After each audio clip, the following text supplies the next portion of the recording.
On Richard Foreman was filmed in front of a live studio audience.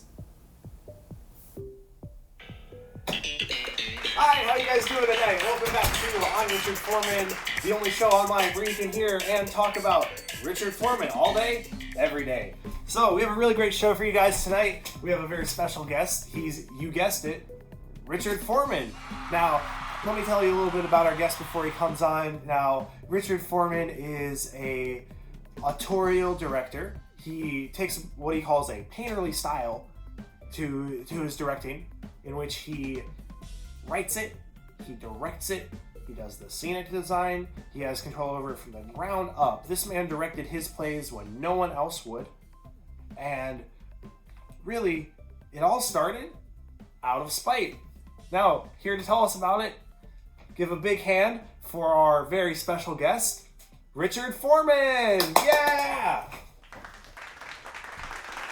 Hi, I'm Richard Foreman. And I'm over here now to illustrate a point about how I use different techniques to make the audience uncomfortable and aware that they're watching a play, including dissonant music, breaking the fourth wall, and sound effects to shock and startle the audience. Boo! I also like to use unconventional staging techniques. For instance, my studio in downtown Soho is 14 feet wide by 70 feet deep. That's a lot of space. One of my signature scenic design techniques is overlaying string in a grid-like pattern over my sets. This creates a separation between the audience and the performers. Now for a bit of my life story. You see, when I was a kid, I tried acting, but I was too shy to say my one line, "Bring the Yule log," so they kicked me out of the play. From that moment on, I vowed that I was going to do theater, and I was going to do it well, dang it.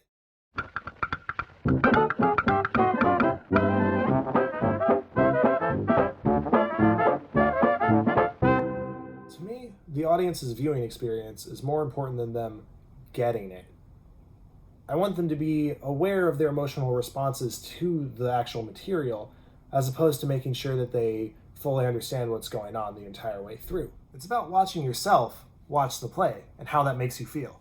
So I guess that's the thing about my directorial style, is you want to engage the audience, but also confuse them. It's a fine line between that and driving them away. And hey, wait a minute. If that's Richard Foreman, then who am I?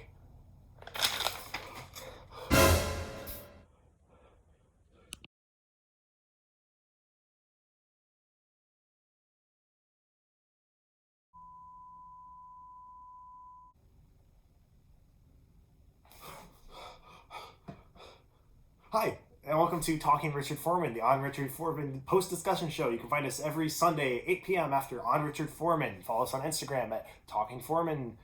So, we're here to talk about Richard Foreman and his directorial style. What's really interesting about Richard Foreman's style is how experimental it is and how difficult that is to pull off. You know, it's definitely a case of knowing the rules before you can break them. Because if you try to be experimental without really knowing what you're doing, it can come off as sloppy or rushed. But I think him having complete control, or close to complete control, over his performances lends itself pretty well to that. You know, if there were more parties involved in the collaborative process, I think it would be harder for him to achieve his really specific, really exacting goal of organized chaos. So, that brings me to the question for you guys. Do you think it's more important to experiment, break new ground, push boundaries, or to make something that's more readily accessible to a general audience? Let me know down below. And as always, I really enjoyed this interview, but would have enjoyed it a lot more if I'd gotten my cup of coffee. Oh, thank you.